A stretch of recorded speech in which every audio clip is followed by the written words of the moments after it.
కర్ణాటకలోని వక్ఫ్ బోర్డు రైతులకు నోటీసులు ఇవ్వడంపై స్పందించారు జేపీసీ చైర్మన్ జగదాంబిక పాల్. ఏళ్లుగా సాగు చేసుకుంటున్న భూములు వక్ఫ్ బోర్డు అంటూ నోటీసులు వచ్చాయని రైతులు తమకు మెమరాండం ఇచ్చారన్నారు. సాగు చేసుకుంటున్న భూములకు సంబంధించిన పత్రాలు ఉన్నాయా అని ప్రశ్నించానని తెలిపారు.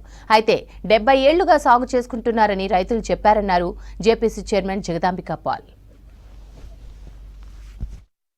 We have seen, the farmers of the North Karnataka, they are even at the airport, and they have handed over one memorandum, the piece of the land which was belonging to the us.